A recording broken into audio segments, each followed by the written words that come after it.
Selamat pagi Bapak Ibu Saudara sekalian. Selamat datang dalam acara Sarapan Sabda bersama saya Pak Saparman. Sarapan kita pada pagi hari ini diambil dari 1 Yohanes pasal yang ketiga, mulai ayat yang keempat sampai dengan ayat yang ke-10. Mari kita perhatikan bersama-sama. Setiap orang yang berbuat dosa melanggar juga hukum Allah, sebab dosa ialah pelanggaran hukum Allah. Dan kamu tahu bahwa Ia telah menyatakan dirinya supaya Ia menghapus segala dosa, dan di dalam Dia tidak ada dosa.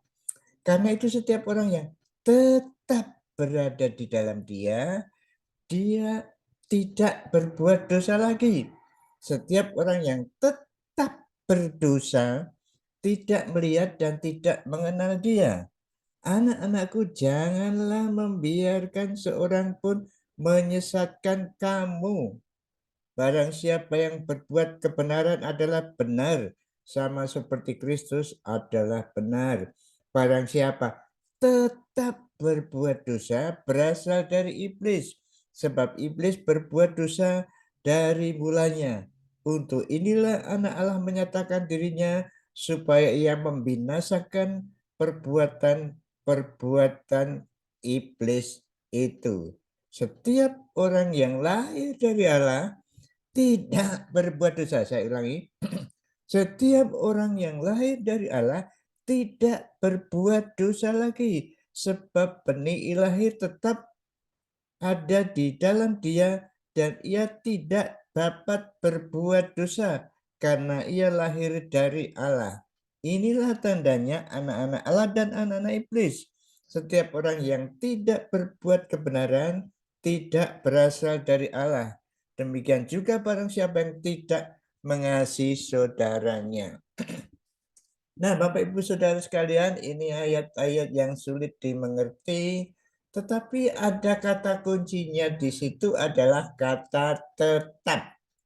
Nah, kalau kita melihat sini ayat 4, setiap orang yang berbuat dosa melanggar hukum Allah, jelas itu ya. Tapi kemudian ayat kelima sudah dijelaskan kepada kita, kamu tahu. Iya, Tuhan telah menyatakan dirinya supaya menghapus dosa-dosa kita, sehingga di dalam Dia tidak ada dosa, di dalam Kristus tidak ada dalam dosa, sehingga akibatnya karena itu setiap orang yang tetap berada di dalam Dia tidak berbuat dosa. Kalau kita tetap bersama-sama dengan Dia, tidak berdosa lagi. Tapi setiap orang yang tetap berdosa, ini kata tetap ini ya, berbuat dosa tidak melihat dan tidak mengenal dosa. Ini artinya yang diterjemahkan tetap ini bagus sekali, itu present tense. Jadi setiap orang yang terus berada di dalam Dia tidak berbuat dosa. Setiap orang yang tetap terus berdosa itu tidak mengenal Dia.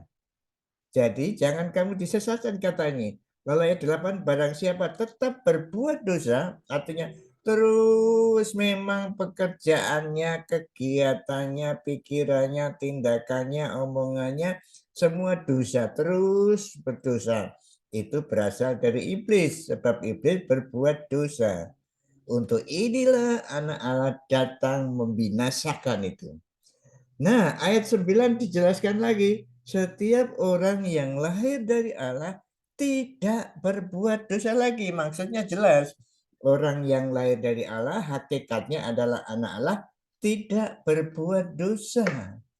Jadi tidak terus pekerjaannya dosa, terus memikirkan dosa, terus hari demi hari dosa. Seperti ini. Itu orang yang lahir dari Allah. Jadi dalam diri kita ada benih Allah, oleh karena itu kita tidak berbuat dosa. Nah, bagaimana dalam kenyataan Bapak Ibu Saudara mungkin melakukan suatu dosa? Nah, inilah kehidupan kita yang lama masih ada di dalam kita, sehingga ada peperangan di dalam diri kita itu antara hakikat Allah dan sifat atau tabiat dosa kita. Nah, itu terus berperang. Maka kita minta Roh Kudus untuk menolong kita supaya kita terus berbuat baik, berbuat kebenaran. Jadi kalau ada orang terus berdosa, jelas itu bukan orang percaya. Tetapi kalau ada orang yang terus berbuat baik, jatuh lagi, jatuh. Nah, itu kemudian bertobat. Jadi bedanya begini ya, orang yang percaya itu kalau jatuh, minta maaf, berdiri lagi. Tapi kalau orang yang tidak percaya, terus saja. Ya, tidak merasa apakah itu dosa atau bukan. Ya, itulah hidupnya. Tidak mengerti, tidak mengenal Dia. Inilah saudara-saudaraku yang dikasihi. Kemudian ayat 10 mulai ada namanya apa ya? Akan ada peralihan.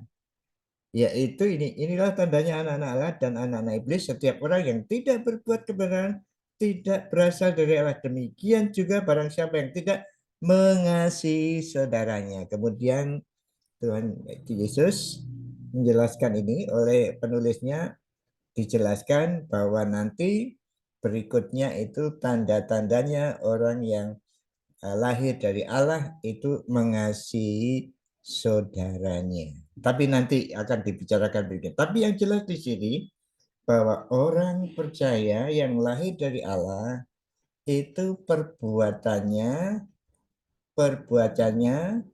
tidak terus berdosa. Tapi kalau atau begini, orang Kristen itu kebiasaannya bukan berdosa.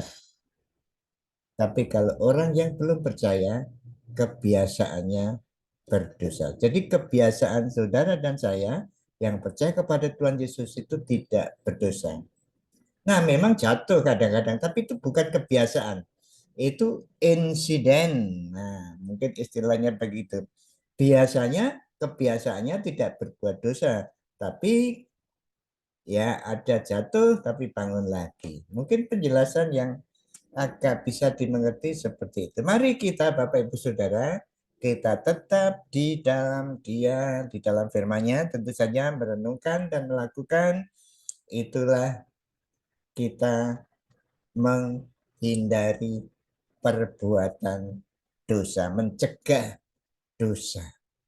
Nah, kalau jatuh dalam dosa, itu insiden. Kalau saudara betul-betul orang percaya, itu Roh Kudus mengingatkan saudara dan saya. Bahkan kalau kita akan berbuat dosa saja, sebetulnya ada suara kecil di dalam diri kita yang mengatakan, yang membisikkan, yang mengatakan jangan-jangan seperti itu. Itulah Roh Kudus di dalam memperingatkan Bapak Ibu Saudara dan saya. Mari Bapak Ibu Saudara dan saya, seperti ayat yang ketiga, berusaha berpengalaman hidup suci. Mari kita berdoa. Ya Allah, terima kasih karena kami telah Kau lahirkan dari Allah sehingga kami mempunyai benih Allah yang ada di dalam diri kami.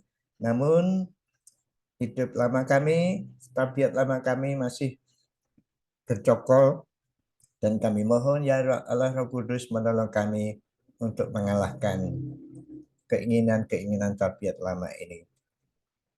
Terima kasih.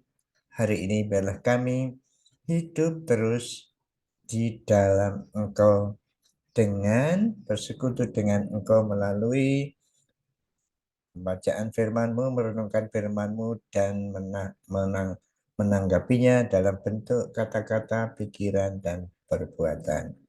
Terima kasih dalam nama Tuhan Yesus. Amin. Selamat beraktivitas Bapak Ibu Saudara sekalian.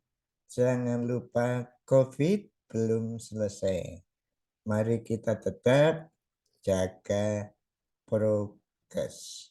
Tuhan Yesus memberkati Bapak Ibu Saudara dan saya. Amin.